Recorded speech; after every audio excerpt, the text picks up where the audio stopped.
For Sydney. Thank you, Mr Acting Deputy Speaker.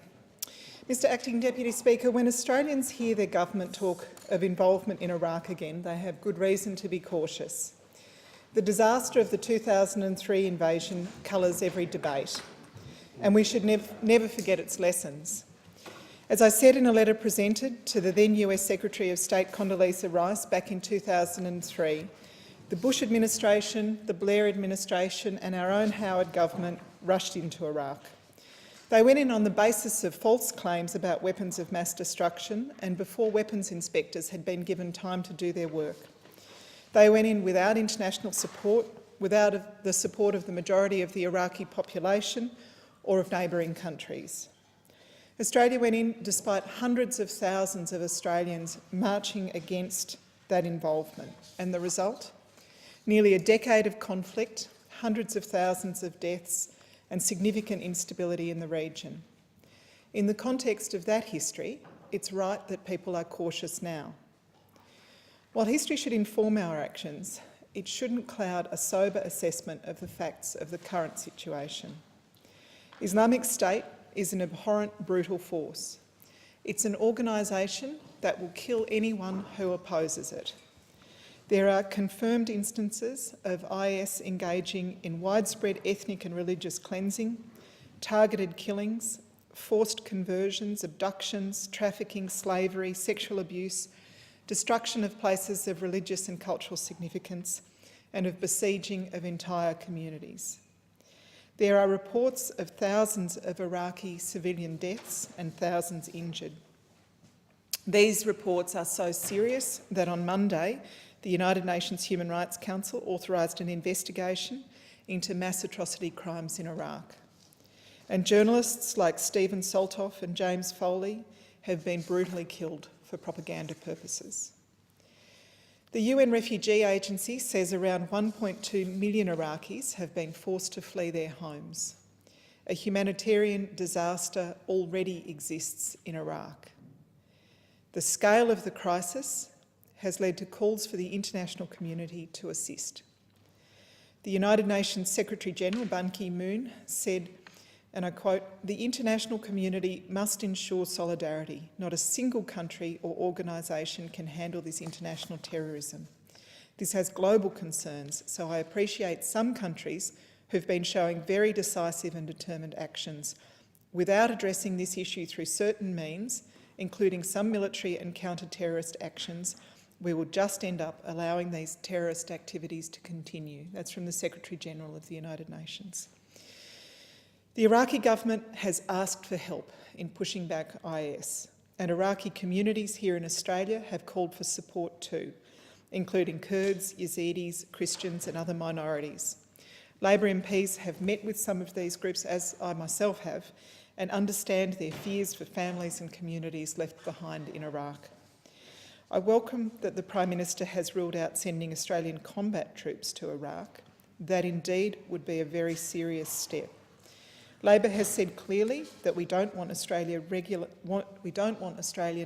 forces on the ground in Iraq, but Labor has clearly backed Australia's involvement in the current humanitarian mission. Australia should act because, as a decent international citizen, we respect the doctrine of responsibility to protect. Responsibility to protect is engaged when national authorities are unwilling or unable to protect their citizens from genocide, war crimes and crimes against humanity. Former Labor Foreign Minister Gareth Evans championed the idea of responsibility to protect. Gareth is the driver of responsibility to protect adoption by the United Nations and the leading international authority on it. He uses a set of criteria to judge when responsibility to protect should be engaged. On the current question of Iraq, these principles have provided Labor with a very useful framework to help guide our decision-making around supporting Australian involvement, both now and in the future. Some of the criteria that Gareth has set out include, firstly, just cause. Is the threat a serious and irreparable harm occurring to human beings? News reports and briefings provided to the opposition by Australian security agencies make clear that communities in northern Iraq face very serious threats from IS, and that thousands have already been killed. Representatives of Kurdish, Assyrian Christian and other communities in Australia have argued strongly that their communities in Iraq face genocide from Islamic State, which is highly intolerant of people and communities who do not subscribe to their own extreme version of Sunni Islam, or indeed of Sunnis who oppose their violent jihad. Secondly, we ask, is there right intention? Is the main intention of the military action to prevent human suffering, or are there other motives? Unlike in 2003, there is no intention for regime change of the government of Iraq by the US, Australia or other countries, nor is there any attempt by countries to gain access to Iraq's natural resources. Thirdly, we ask, is this the final resort? Has every other measure besides military intervention been taken into account? This doesn't mean that every measure has to have been applied and failed, but that there are reasonable grounds to believe that only military action would work in this situation. The Iraqi security forces have proven incapable of protecting the communities in northern Iraq. Islamic State has shown it will not negotiate nor follow the rules of war. The advice of the security agencies is that the Peshmerga, the armed forces of the Kurdistan Regional Government in the semi-autonomous Kurdistan region of Iraq, are the major effective armed force currently in the northern region capable of resisting Islamic State. They're effective and they are bearing the brunt of the fighting. Because the fighting is worst in the north, that's where our help should primarily be directed. Fourthly, we ask, is there legitimate authority? The Abbott government has advised the opposition that current proposed actions have been authorised by the government of Iraq. That was confirmed yesterday by the Iraqi ambassador to Australia. The support of the United Nations Secretary-General is also very significant. We see that countries like Canada, which didn't participate in the invasion in 2003, have agreed to be part of this humanitarian mission. Fifth, we ask, are the means proportional? Are the minimum necessary means applied to secure human protection? This criterion is readily met for the humanitarian airdrops, including food, water and medicine, and I congratulate our Air Force and other personnel who've already completed these vital missions, saving thousands of lives on Mount Sinjar. As for rearming the Peshmerga, the alternative is to watch IS, using sophisticated weapons that it has captured on its forward march, outgun the only effective force that is protecting civilians in the north. We're supporting Iraqis to defend themselves against a merciless enemy. The Peshmerga have for many years provided the Kurdish region of Iraq with a degree of security much better than other parts of Iraq. Sixth, we ask, is there a reasonable prospect? Is it likely that action will protect human life? And are the consequences of this action sure not to be worse than the consequences of no action at all? This is perhaps the most difficult question because the history of Western influence in the Middle East is so fraught with complexity. It's hard to point to too many examples in which intervention has left a country clearly better off, and unfortunately there are too many instances where the opposite could be said. We're rightly cautious, especially after Australia's previous involvement in Iraq, which saw our brave servicemen and women sent to fight in the wrong place for the wrong reasons. But I believe the humanitarian missions we're currently involved in do meet this criteria. Allowing IS to slaughter whole communities cannot be allowed, so we must respond to the Iraqi call for assistance. Of course, responsibility to protect really seeks to answer one question. That is, in the face of mass atrocity crimes, genocide, war crimes, crimes against humanity, at what point can the international community no longer stand by and do nothing? It's Labor's belief, based on the assessments of the facts that I've just provided, that Australia and the world have a responsibility to protect and thus an obligation to act. To borrow a phrase made famous by our Chief of Army, the standard you walk past is the standard that you accept. Australia could no longer walk past. We had to do something in response to such unspeakable horror. Mr. Acting Deputy Speaker, I don't have much longer to go. I'm asking for a short extension of time to complete my remarks. Is time given? Yes, time is given. Thank you.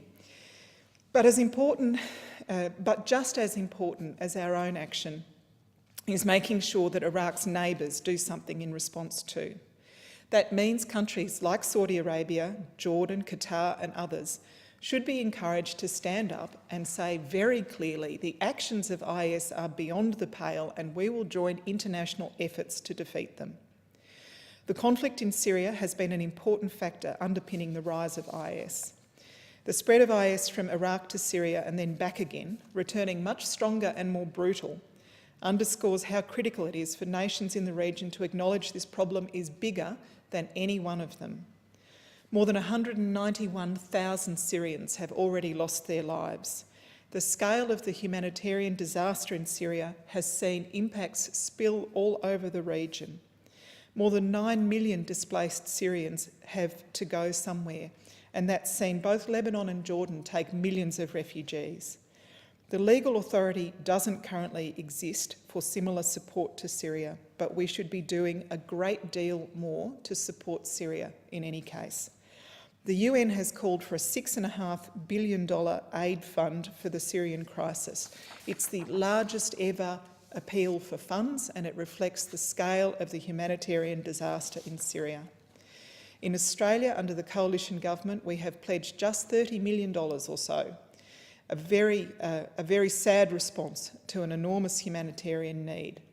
And we've agreed to take just 2,200 refugees from Syria and 2,200 from Iraq as part of our regular intake when millions are displaced and at risk.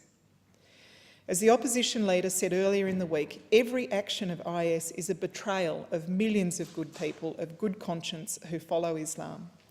Islamic State does not represent the Islamic faith. This cannot be repeated often enough. Likewise, action taken against IS is not action against Islam, and we must not allow any misrepresentation that this is the case. By working with the international community, including countries with large Islamic populations like Indonesia and Malaysia, we can mobilise the power of mainstream Islam against minority extremism. In fact, I note a group of British imams and scholars recently issued a fatwa condemning Islamic State as, and I quote, tyrannical, extremist, heretical organisation committing abhorrent massacres and persecution. The fatwa calls on Muslims to oppose IS and follow the law of their homeland, in this case, Britain.